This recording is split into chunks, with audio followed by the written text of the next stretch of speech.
এবারে দেখো আমরা স্মার্ট আর্ট নিয়ে এখানে ক্লাস হবে আজকে।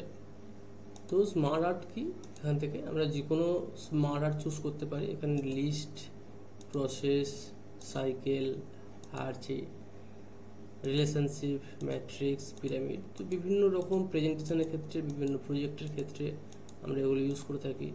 এই লাইফ সায়েন্সের ক্ষেত্রে তোমরা দেখে থাকবে সেই বাস্তুতন্ত্র, বাস্তু জাল যেগুলো আছে, পিরামিড একটা হয়ে থাকে, হরিণ, বাঘ, সাপ যেগুলো ঘুরে ঘুরে ঘুরে ঘুরে আসে এইরকম।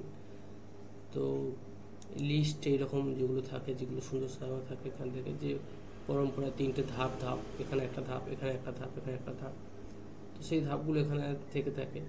তো বিভিন্ন প্রেজেন্টেশনের ক্ষেত্রে, বিভিন্ন ক্ষেত্রে কাজে লাগে এইগুলো। ওকে, এখানে সিলেক্ট করা হচ্ছে।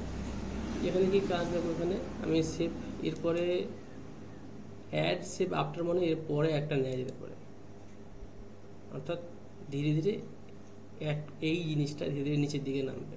অ্যাড সেভ মানে হচ্ছে এটা, আর এই বিফোর মানে হচ্ছে গিয়ে এর পরে ধীরে ধীরে পেজগুলো, মানে ধীরে ধীরে বক্সগুলো বেড়ে বেড়ে যায়। তো তোমরা এটা বুঝতে পেরেছো, আমি কমিয়ে দিচ্ছি। এরপরে আসছে অ্যাড বুলেটস।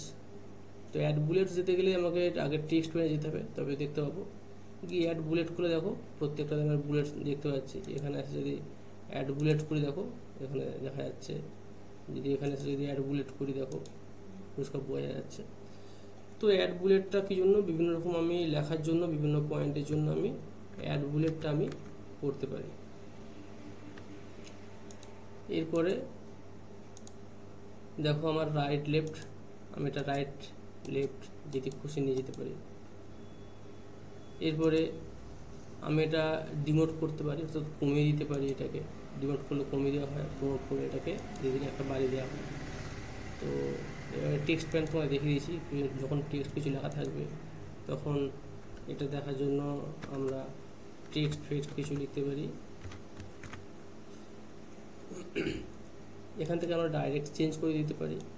দেখো সরাসরি চেঞ্জ করে দিলাম। এখানে পিকচার অ্যাড করে দিতে পারি, যে কোনো পিকচার আমি এখান থেকে ইনসার্ট করে দিতে পারি।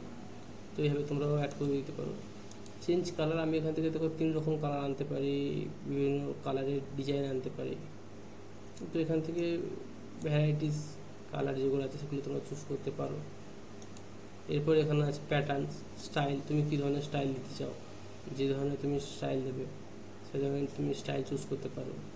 আর যদি মনে হয় যে সব কিছু পুরো বেকার হয়ে গেছে, ফালতু হয়ে গেছে, আমি একদম পুরো রিসেট করে দেবো, নতুন করে আবার শুরু করবো, একদম পুরনোটা ফিরে যেতে চাই, তাহলে রিসেট করলে আবার সেই পুরনো যেটা ছিল সেটাতে চলে আসছে।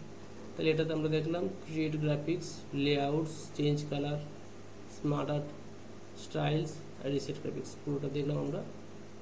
এটা দেখলাম আমরা ইনসার্টের মধ্যে স্মার্ট আর্টের সমস্ত কাজ।